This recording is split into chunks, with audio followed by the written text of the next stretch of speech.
করতে গেরামি কয়েকটি কথা শুনি বাপ। আমি আল্লাহর পবিত্র কালামে পাক হইতে তেলাওয়াত করেছি। আল্লাহ পাক পবিত্র কালাম পাকের মধ্যে ইরশাদ করেন, কুল হুয়াল্লাহু আহাদ। হে মাহবুব, আপনি বলে দেন যে খোদা এক। মন ভরা আওয়াজ আপনারা শুনছিলেন, দু চারটি কথা আমার মুখ থেকে শুনেন। আমি আলে নবীর শান বয়ান করব দু চারটি কথাই। আল্লাহ বললেন, হে মাহবুব বলে দেন যে খোদা। একটু কথা বলুন তাহলে ভালো লাগবে। আল্লাহ কি বলেন নিজের নবীকে, মাহবুবকে? হে মাহবুব, আপনি বলে দেন যে খোদা এক। আল্লাহ পাকের নিকটে কিছু কি অসম্ভব আছে? কিছু অসম্ভব আছে? উনার কাছে কিছু অসম্ভব নেই বাপ।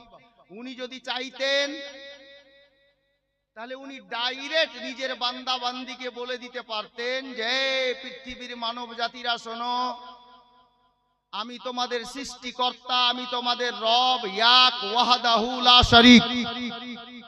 কিন্তু আল্লাহ তাবারাক ওয়া তাআলা পরওয়ারদিগারে আলম নিজের পরিচয় নিজের বান্দা বান্দিকে ডাইরেক্ট দেননি। কিভাবে দিলেন? তো কোরআন বলতেছে, কুল হুয়াল্লাহু আহাদ। হে মাহবুব, আপনি বলে দেন যে খোদা এক। তাহলে বুঝা কি গেল? আল্লাহ তাবারাক ওয়া তাআলা নিজের বান্দা বান্দিকে সৃষ্টি করার পর নিজের পরিচয় দিচ্ছেন নবীর মারফতে, নবীর ওসিলাতে, নবীর মাধ্যমে। তাহলে বুঝা এটাই গেল যে আল্লাহ তাবারাক ওয়া তাআলার পরিচয় আল্লাহর বান্দা বান্দি পেয়েছে নবীর ওসিলাতে, নবীর মাধ্যমে। তো আল্লাহকে পেতে হলে ডাইরেক্ট আল্লাহ পাওয়া যাবে না, ওসিলা প্রয়োজন আছে, ওসিলা অপরিহার্য আছে। খোদাকে পেতে হলে ওসিলার প্রয়োজন আছে। খোদাকে পেতে হলে ওসিলার একেবারে আপনাকে অবশ্যই অনিবার্য ওসিলার নিকটে যেতে হবে, ওসিলা ধরতে হবে, ওসিলা মানতে হবে। গোলামে কলিমি ইনি তো আলে নবী, আওলাদে আলী, গাউসে আজমের আওলাদ, খাজা গরিব নওয়াজের আওলাদ। ইনাদের রুতবা কি আল্লাহ দান করেছেন জানেন? আল্লাহু আকবার কবীরা, যেটা আমরা জবানে বলে শেষ করতে পারবো না। ইনারা কেন আসছেন আমাদের মধ্যে নিজের ঘর বাড়ি ছেড়ে, ছেলে মেয়ে ছেড়ে? এটা আমার নবীর নাতি হযরতে হুসাইন ইবনে আলীর সুন্নত আদায় করছেন। জোরে বলুন, কি সুন্নত আদায় করছেন? নিজের নানা জানের গুনাহগার উম্মতির ভুল ত্রুটি যেন ঠিক হয়ে যায়, ঈমান যেন বেঁচে যায়, সুন্নাতে নবীতে যেন আমল করতে পারে। আরো একটু পরিষ্কার করি যে ইনারা এই জন্যই আসছেন যে আমার নানার উম্মতি যেন জাহান্নামী না হয়, জান্নাতি হয়ে যায়। আব দেখুন ইনাদের ঘরানার রুতবা। নাম শুনেছেন গাউসে আজম বড় পীর আব্দুল কাদির জিলানী রাদিয়াল্লাহু তাআলা আন। উনার একজন পিসির নাম, ফুফু আম্মার নাম হযরতে আয়েশা রাদিয়াল্লাহু তাআলা আনহা। বড় পীরের পিসির নাম হযরতে আয়েশা রাদিয়াল্লাহু তাআলা আনহা। জিলান শহরে কাহাত সালি পড়েছিল, পানির অভাব হয়েছিল, পানি পাওয়া যাচ্ছিল না। তো বেশ কিছু দিওয়ানা হযরতে গাউসে আজমের ফুফু জান হযরতে আয়েশার বাড়ির দরজায় গেলেন। কেন গেলেন? যে হযরতে আয়েশাও আওলাদে আলী আছেন, নবী বংশের ফুল আছেন। তো হযরতে আয়েশা রাদিয়াল্লাহু তাআলা আনহার বাড়ির দরজায় গিয়ে দাঁড়ালেন। উনারা দাঁড়িয়ে আওয়াজ লাগালেন, উনি পর্দায় এসে দাঁড়ালেন ভিতর থেকে। কি খবর বাবা? বলে আম্মা জান আয়েশা, মানে গাউসে পাকের পিসিকে, ফুফু আম্মাকে বলছেন, দেখুন না আমরা বড় মুসিবতে পড়ে গেছি, জিলান শহরের লোক, তো আপনার কাছে এসেছি। তো উনি বলছেন বাবা কি কারণটা বলবে? তো উনারা বললেন, দেখুন আমাদের এই জিলান শহরে পানির অভাব হয়ে গেছে, পানি পাওয়া যাচ্ছে না। তো গাউসে আজমের ফুফু আম্মা বললেন, বাবা আমি কি করতে পারি? তো উনারা বললেন, আপনি তো আলী বংশের ফুল আছেন, মাওলা আলীর ঘরানা থেকে একটি পরস্ফুটিত ফুল আলে রাসূল রয়েছেন। তো আপনার কাছে বড় উম্মিদ নিয়ে এসেছি, আপনি আল্লাহর কাছে দোয়া করে দেন, আল্লাহ তাবারাক ওয়া তাআলা পরওয়ারদিগার যেন আমাদের জিলান শহরে বৃষ্টি দান করেন, রহমতের পানি দান করেন। এ গোলামে কলিমি শুনো, আলে নবীর গোলামেরা শোনো, अब आले नबी हजरत गौसे आजमेर फुफू अम्मा दया হয়ে গেল, হযরত নবী পাকের নওয়াসি ছিলেন, দয়া হয়ে গেল, মায়া হয়ে গেল, তো দুয়ার জন্য হাত তুলছেন না, উনি বলছেন বাবা দাঁড়াও, ঘরের মধ্যে গেলেন, হাতে একটা ঝাড়ু নিলেন। কি নিলেন? কথা বলেন। ঝাড়ু নিলেন, ঝাড়ু। আলে নবী এসেছেন, খেয়াল রাখিয়েন, হাতে একটা ঝাড়ু নিলেন, ঝাড়ুটা নিয়ে ঘর থেকে বাইরে এলেন, বারান্দায় চলে এলেন, বারান্দা থেকে নিচে নামলেন, আল্লাহু আকবার কবীরা। কিতাব লেখক বলছেন হযরতে আয়েশা ঝাড়ু নিয়ে নিজের বাড়ির আঙিনা ঝাড়ু দিতে লাগলেন। আল্লাহ আল্লাহ, যা ঝাড় দিয়ে যাহা কিছু বেরোলো এক সাইড করে দিলেন। আর তারিখ লিখছে হযরতে আয়েশা রাদিয়াল্লাহু তাআলা বড় পীরের ফুফু আম্মা ঝাড়ু দেওয়ার পরে হাত তুলছেন না, জবান নড়াচ্ছেন, আর আল্লাহ তাবারাক ওয়া তাআলাকে বলছেন হে পরওয়ারদিগার, আয়েশা ঝাড়ু লাগালো, আপনি পানি দিয়ে পরিষ্কার করে দেন। আয়েশা বলছেন হে পরওয়ারদিগার, আয়েশা ঝাড়ু লাগালো, আপনি পানি দিয়ে পরিষ্কার করে দেন। এতটুকু বলা ছিল, গাউসে আজমের ফুফু আম্মার আল্লাহর রহমতের বৃষ্টি এমন বর্ষিত হলো যে জিলান শহর পানিতে একেবারে পরিপূর্ণ হয়ে গেল। জোরে বলুন। হযরতে গিরামি বিরাদরানে ইসলাম, এ তো ওই গাউসে আজমের আওলাদ বসে আছেন, আলে নবী আওলাদে আলী বসে আছেন, আল্লাহু আকবার। গাউসে আজমের শাহজাদা বসে আছেন, তো গাউসে আজমের বাড়ির কারামাত দেখেন। ফুফু আম্মা যদি আল্লাহকে ডাক দিয়ে বলেন পরওয়ারদিগার ঝাড়ু দিয়েছি, পানি দিয়ে ধুয়ে দেন, তো আল্লাহর রহমত বর্ষিত হয়, পানি দিয়ে পরিষ্কার করে দেন এবং পানি আপনার আল্লাহ পাক দান করে দেন। গোলামে কলিমি আব চলুন, ঠিক এই মতো কারামাত এর পূর্বে আমি বলেছিলাম হযরতে সৈয়দনা মুর্শিদনা সৈয়দ খাজা মাসউদে মিল্লাত মাদ্দাজিল্লাহুন নুরানির দাদা জান সৈয়দ মোহাম্মদ হুসাইন উর্ফ দুলহা মিয়া কলিমি কথা মনে পড়ে গেল। আমি হয়তোবা বলতাম না, অন্য কোন প্রোগ্রামে বলতাম, তবে দিওয়ানা শুনুন। আজ সরকারে কলিমি হুজুর সরকার মাসউদে মিল্লাত আমার পীর ও মুর্শিদের খাস নিগাহে কারাম, সত্যিকারে আজ দুদিন আগে যখন আমি ওই পার থেকে এই পারে আসলাম, ওই পারে গেলাম, তো আমি দেখলাম আল্লাহু আকবার কবীরা কলিমি শাহজাদা। আচ্ছা বলেন, লোহার সোনা কি চিনবে? ও লোহা চিনে, তাই না? তো হুজুর মাসউদে মিল্লাত কি, এটা আপনি আর আমি কি চিনবো? যিনারা চিনেন ওনারা ঠিক জানেন। যখন ওই পারে টোপে গেলাম, বর্ডার ক্রস করলাম, তো বর্ডার ক্রস করা মাত্রই বুঝতে পারলাম আশিকে কলিমি বলে কাকে, আশিকে কলিমি বলে কাকে। আগে বাড়লাম, যখন হুজুর সৈয়দি সরকার আসরার মিয়া কলিমি আলাইহির রহমাত ওয়া রিদওয়ানের দরবারে গেলাম, তো আল্লাহু আকবার কবীরা এরকম 6 দল বসলেও মাহফিলে এতটা লোক হবে না যতটা দিওয়ানার ভিড় দেখলাম। তো প্রত্যেকটা লোকের মুখে একটাই কথা ছিল, আমি গুনাহগারকে জিজ্ঞেস করছিল, বলছিল মাওলানা আমাদের পীর ও মুর্শিদ কি আমাদের মধ্যে আসবে না? আমরা কি উনার দামানে হাত না দিয়েই কবরে যাব? এটাই উনাদের জবান থেকে শুনছিলাম। কিছু দিওয়ানার চোখের পানি দেখে তো নিজেকে থামতে পারা গেল না। তো আমি চিন্তা করলাম যে হে পরওয়ারদিগার, আমরা না চাওয়াতে হুজুর পীর ও মুর্শিদকে আমাদের বাড়ি পর্যন্ত পৌঁছিয়ে দিয়েছেন, এটা আপনার দয়া। উনি কি আছেন বাংলার মাটিতে দেখলাম, প্রতিটা দিওয়ানার চোখে পানি, আর একটাই আপিল করছিলেন যে মাওলানা আপনি যাবেন তো হুজুরের খিদমতে আমাদের সালাম দেবেন, আর বলবেন যে হুজুর এক হপ্তার জন্য না, কমপক্ষে একটা দিনের জন্য এসে আমাদেরকে দামানের হাওয়াটা দিয়ে যান। এটা উনাদের জবান থেকে শুনলাম। আমি প্রথম হাজিরি হলো সাহিবে সাজ্জাদার নিগাহে কারামে। তো ওই দরবারে যখন হাজিরি দিলাম, আল্লাহু আকবার, আমার মন বলছিল যে আমি মিরানপুরেই দাঁড়িয়ে আছি। আমি অনেক বড় কথা বলতে যাচ্ছি বাপ, আমার মন বলছিল মিরানপুরেই দাঁড়িয়ে আছি। হাজিরি হয়ে গেল, প্রোগ্রাম শেষ হলো, দুয়া শেষ হলো, আল্লাহু আকবার কবীরা। দাঁড়িয়ে গেলাম মাজার শরীফের বাইরে, কিছু বেশ মুরাব্বি এলো। হুজুর আসরার মিয়া কালিমি আলাইহির রহমাত ওয়া রিদওয়ানের খাস একজন গোলাম, যিনি খাদিম হিসাবে ওখানে থাকতেন, উনাকে পাশে পেলাম। নাম জিয়া কালিমি। জিয়া কালিমি, জিয়াকে বললাম, ভাই জিয়া জান, আপনি একটু বলুন তো হুজুর আসরার মিয়ার হায়াত তো আপনি বহুদিন পেয়েছেন, উনি কেমন আল্লাহর ওলি ছিলেন? এই গোলামে কালিমি শোনো, উনি বলতে লাগলেন, এই মাওলানা শোনো, আপনি তো বাংলা থেকে এসেছেন। হুজুর আসরার মিয়া কালিমি আলাইহির রহমাত ওয়া রিদওয়ান একবার এই বাংলাদেশ থেকে চেয়েছিলেন যে আমি সরকারে মদিনার দরবারে হাজিরি দিতে যাব।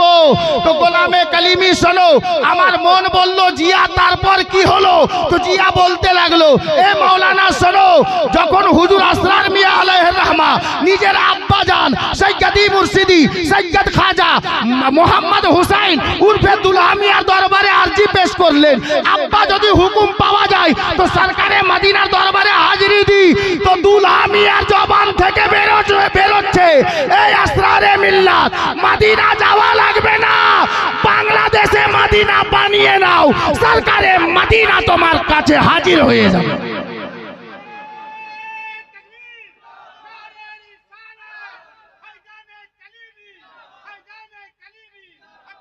গোলামে কালিমি আরো দিল বেকরার হলো, দিল আরো বেকরার হলো।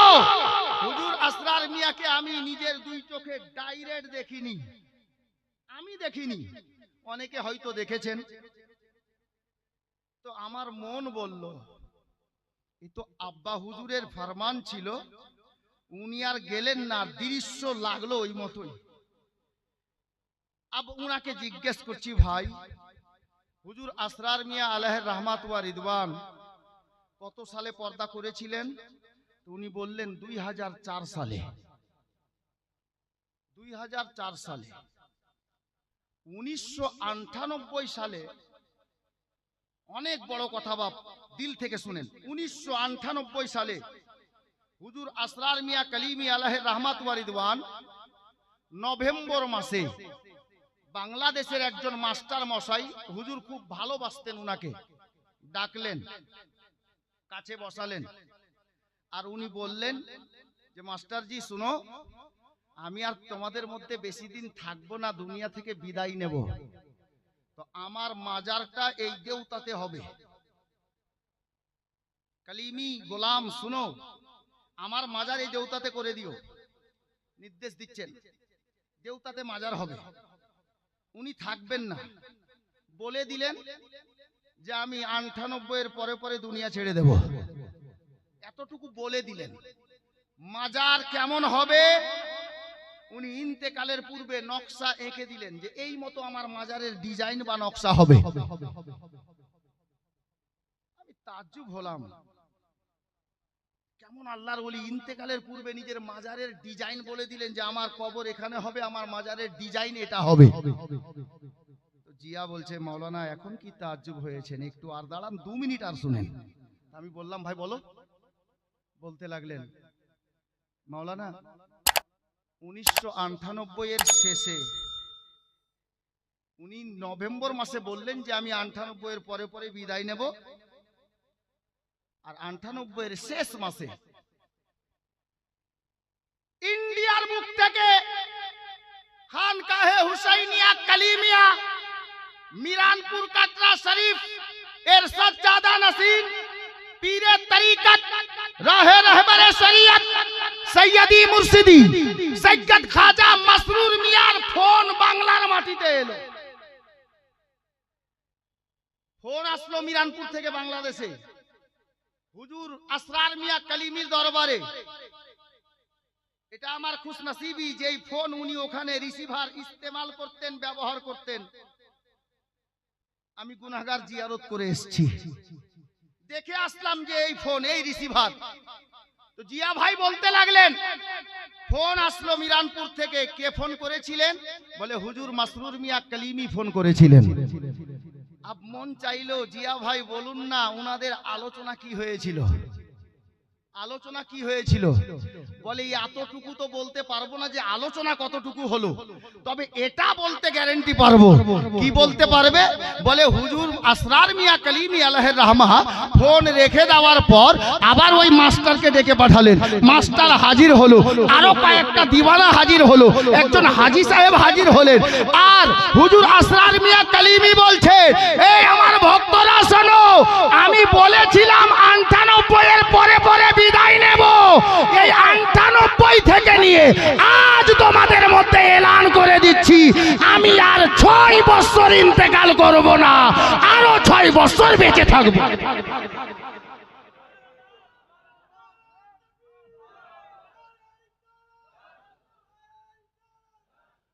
প্রশ্ন দাঁড়িয়ে গেল, এই জিয়া ভাই, হুজুর আসরার মিয়া 1998 এর পরে পরে দুনিয়া ছাড়ার কথা বলে গেছেন। মাজারের ডিজাইন নকশা, কোথায় কবর শরীফ হবে, মাজারে মুকাদ্দাস হবে, আর এখন হঠাৎ করে ডেট চেঞ্জ, বদলে গেল, ব্যাপার কি? তাহলে ফোনে কি হয়েছিল? দাদা ভাইয়ের কি আলাপ হয়েছিল? বলে পরক্ষণে হুজুর আসরারে মিল্লাতকে জিজ্ঞেস করেছিলাম, হুজুর ব্যাপার কি? আপনি তো 1998 এর পরে দুনিয়া ছাড়তে চেয়েছিলেন, তো আবার আপনি 6 বছর আরো বাঁচবেন, একটু কি জানতে পারি হয়েছেটা কি? উনি বলছেন, আমি খাদেম ছিলাম, যার কারণে হুজুর আমাকে পার্সোনাল ভাবে বললেন, বেটা জিয়া শোনো, বাবা জিয়া শোনো, মিরানপুর থেকে আমার ভাই হুজুর সৈয়দ মাসরুর মিয়ার ফোন এসেছিল, আর যেমনই ফোন এলো, দুয়া সালাম হয়ে যাওয়ার পর, মাসরুর মিয়া কালিমির গোলাম তারিক বলছি, হুজুর মাসরুর মিয়া কেমন অলি, আসরার মিয়া কেমন অলি, আল্লাহু আকবার। মাসরুর মিয়ার ফোন এলো, তো আমার ভাই আমাকে বলছেন, ওগো আমার দাদা যান, আমার শারীরিক অবস্থা ভালো নেই, আপনি যেই ডেটে ইন্তেকাল করতেন ওই তারিখটা আমাকে দেন, আর আমার তারিখটা আপনি দেন। মাসরুর মিয়া ফোনে বলছেন নিজের দাদা সৈয়দ আসরার মিয়া কালিমিকে, দাদা যান, আমি যেই সালে যেই তারিখে যেতাম ওই তারিখটা আপনি নেন, আর আপনার তারিখটা আমাকে দেন, আমি আগে যাই, আপনি পরে আসেন। আল্লাহু আকবার কবীরা। হযরতে মাসরুর মিয়া কালিমি নিজের দাদাকে বললেন, তো দাদা বলছেন, এ আমার ভাই মাসরুর মিয়া, যখন এরকম ব্যাপার, তো যাও, আমার ইন্তেকালের ডেট আমি পরিবর্তন করিয়ে নিলাম, আমার তারিখে তুমি যাও, তোমার তারিখে আমি যাব। তাহলে বুঝা গেল আসরার মিয়া কালিমির পাওয়ার কি, আর হুজুর মাসরুর মিয়ার পাওয়ার কি। আলে নবী আওলাদে আলী হযরতে মাসরুর মিয়া কালিমি দাদার পর্দা করার তারিখ চেয়ে নিলেন, নিজের পর্দা করার তারিখ দাদাকে দিয়ে দিলেন। হুজুর সৈয়দি সরকার মাসরুর মিয়া কালিমি আসরার মিয়া কালিমির আপনার কি বলে ওয়াফাতের তারিখ, আল্লাহু আকবার কবীরা, উনি যেই তারিখে ওয়াফাত করতেন, যেই সালে ওয়াফাত করতেন 1999 সালে, ওই 1999 সালে হযরতে মাসরুর মিয়া দুনিয়া থেকে বিদায় নিলেন। আর হুজুর সৈয়দ মাসরুর মিয়া যেই সালে ইন্তেকাল করতেন 2004 সালে হুজুর আসরার মিয়া পর্দা করেছেন।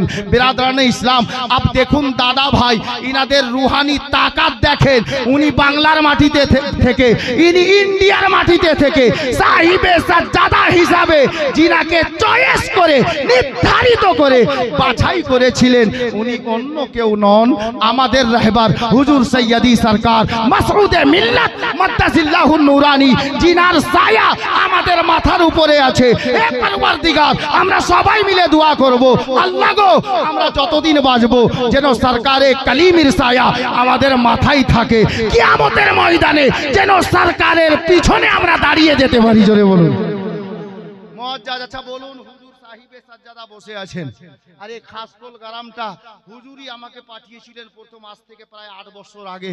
কিন্তু আমি গোলাম, ইনার নিগাহে কারাম কদমের ধুলের বরকত যে প্রতি বছরই এই গুনাহগার এখানে থাকেন। গতবার না তার আগেবার হুজুর কোনো কারণে বাড়ি চলে গিয়েছিলেন, কোনো কারণে। তো হুজুর বলেছিলেন যে বাবা তোমরা যাও, আমি দোয়া করে দেব, জলসা ভালো হবে। তো আল্লাহু আকবার, গওয়াহ আছে, সাক্ষী আছে, এই খাসকোলের সরজমিনের মানুষ, খাসকোল এলাকার জনগণ সবাই সাক্ষী আছে। ওই জালসাটা এত কামিয়াব হয়েছিল যেটা ধারণার বাহির ছিল। আল্লাহু আকবার কবীরা, ইনাদের জবান থেকে যেটা বেরিয়ে যায় আল্লাহ ওটাই করিয়ে দেন, ওটাই করে দেন। আলে নবীর জবানের তাসির হযরতে গেরামি। তো এই ভরা মাহফিলে যিনারা বসে আছেন, মুরিদ কেমন হওয়া দরকার বা উচিত?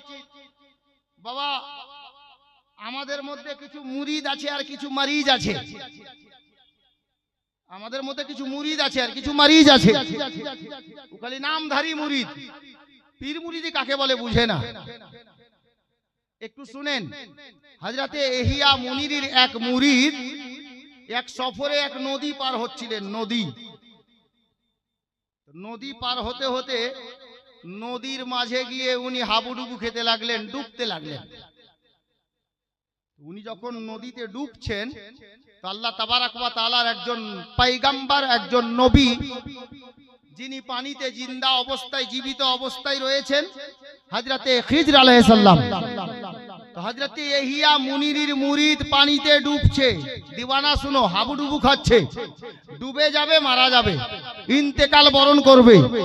তো যখন উনি ডুবতে আরম্ভ করেছেন তো হযরতে এহিয়া মুনিরির মুরিদকে বাঁচানোর জন্য হযরতে খিজর আলাইহিস সালাম পানিতে জাহির হলেন, পানিতে বেরিয়ে এলেন। আর উনি নিজের হাত বাড়িয়ে বলছেন, এ বাবা দাও, তোমার হাতটা আমাকে দাও, তোমাকে ডুবা থেকে বাঁচিয়ে নিচ্ছি। গোলামে কালিমি শোনো, মুরিদ কেমন হওয়া দরকার? হযরতে এহিয়া মুনিরির মুরিদ পানিতে ডুবছে, এহিয়া মুনিরির মুরিদকে বাঁচানোর জন্য হযরতে খিজর আলাইহিস সালাম হাত বাড়িয়ে বলছেন, এ বান্দায়ে খোদা, এ আল্লাহর বান্দা, দাও তোমার হাত আমাকে দাও, ডুবা থেকে বেঁচে যাবে, তুমি ডুবা থেকে বেঁচে যাবে, তোমাকে বাঁচিয়ে নিচ্ছি। তো গোলামে কালিমি শুনো, এহিয়া মুনিরির মুরিদ বলছে, ওগো পয়গম্বর, ওগো আল্লাহর নবী, আমার হাত আপনাকে দেওয়া যাবে না, আমি ডুবে যাচ্ছি, ডুবতে দেন, মারা গেলে মারা যেতে দেন, আমি এই হাত আপনাকে দেব না। আজব মানুষ। মানুষ যখন মুসিবতে পড়ে, তো যদি দুশ্মনও থাকে আর এসে বলে যে ভাই তোমার কি টাকা লাগবে, নাও 500 টাকা নাও, যাও বাজার করো, তোমার তা কেনা করতা, তখন দুশ্মনের কাছ থেকে যেহেতু নেই, অসুবিধায় পড়েছে, উনি নিতে বাধ্য হয়ে যান। ঠিক আছে, এহিয়া মুনিরির মুরিদ উনি বলছেন, হুজুর হাত দেওয়া যাবে না, আমি ডুবছি, ডুবতে দেন। তো উনি বলছেন যে বাবা কেন হাত দেবে না, তুমি তো আজব মানুষ, ডুবে গেলে মারা যাবে আর হাত দেবে না, তার কারণটা কি জানা যায়, বলা যায়? তো উনি বলছেন, এহিয়া মুনিরির মুরিদ বলছেন, হুজুর এই হাত এই জন্যই দেওয়া যাবে না যে আমার এই হাতখানা আমি আমার পীরকে দিয়ে দিয়েছি, এই হাতখানা আমি আমার পীরকে দিয়ে দিয়েছি, এই হাত অন্য কাউকে দেওয়া যাবে না, আমি যদি পানিতে ডুবে যাই, ডুবতে দেন, এই হাত বিক্রি করে দিয়েছি, আর কাউকে দেওয়া যাবে না। এতটা বলা ছিল, আল্লাহর পয়গম্বর হযরতে খিজর আলাইহিস সালাম গায়েব হয়ে গেলেন। আপনার পীর ও মুর্শিদ ওই নদীর মধ্যে জাহির হলেন আর হাত বাড়িয়ে বলছেন, বেটা হাত পকড়ো, এই আমার মুরিদ দাও, হাত দাও, হাত ধরো। উনি ডুবতে ছিলেন, দেখলেন যিনি হাত বাড়িয়েছেন অন্য কেউ নন, উনারই পীর ও মুর্শিদ এহিয়া মুনিরই রয়েছেন। নিজের হাত বাড়ালেন, উনার পীর উনাকে পানিতে ডুবা থেকে বাঁচিয়ে নিলেন। জোরে বলুন। আচ্ছা কেন বাঁচালেন বলেন তো? মুরিদ ছিল খাঁটি, পাকা পোক্ত মুরিদ ছিল, যার জন্য উনার পীর ওই নদীর মধ্যে হাজির হয়ে নিজের মুরিদকে ডুবা থেকে বাঁচিয়ে নিলেন।